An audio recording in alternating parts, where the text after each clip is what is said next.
Bonjour, alors je m'appelle Elisabeth Elkrieff, donc comme beaucoup d'entre nous, j'ai été élève, étudiante et aujourd'hui je suis mère d'élèves et je travaille à la fondation Alpha Omega que je dirige, qui est une fondation de lutte contre le décrochage scolaire.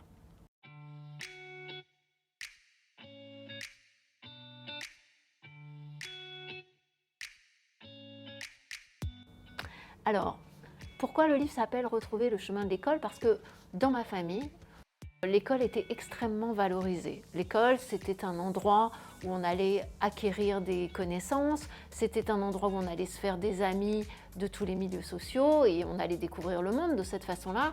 Et c'était surtout un endroit où on allait avoir des enseignants qui allaient nous transmettre leur savoir, des gens extrêmement sachants qu'on allait avoir la chance de fréquenter pendant un moment.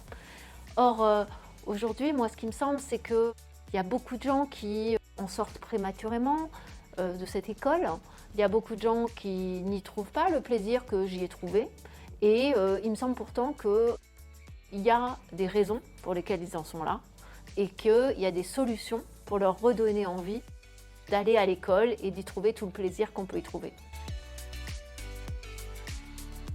Le décrochage scolaire, c'est simple, hein. C'est sortir de l'école sans emploi ni diplôme, sachant que le CAP, le BEP et le baccalauréat sont considérés comme des diplômes. Ce n'est pas un phénomène brutal. En général, le décrochage scolaire, c'est un processus long qui commence tôt et donc pour lesquels il y a des possibilités de prévention.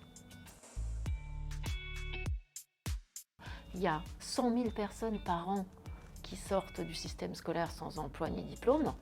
Et il y a 1 million de jeunes, plus d'1 million de jeunes entre 18 et 28 ans en France qui sont en situation de décrochage. Donc évidemment, la première raison, ça a été la stupéfaction devant la taille de ces chiffres.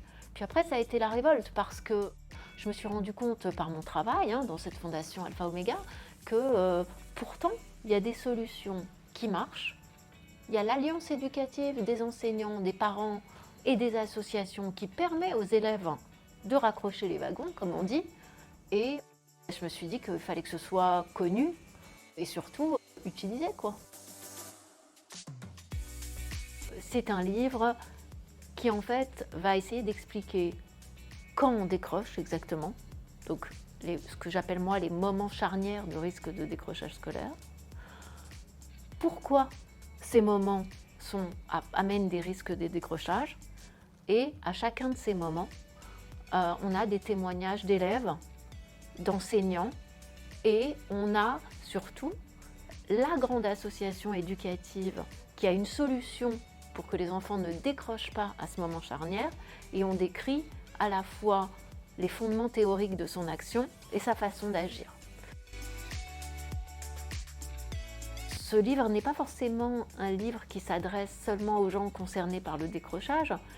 C'est vraiment qu'à partir de ces problèmes de décrochage et de chacun de ces moments charnières, chaque parent, chaque prof, chaque enfant peut se rendre compte de quels sont les risques à ce moment-là et qu'il faut vraiment surveiller ces moments comme le lait sur le feu pour pouvoir permettre à chaque enfant de garder le goût d'apprendre à ce moment-là.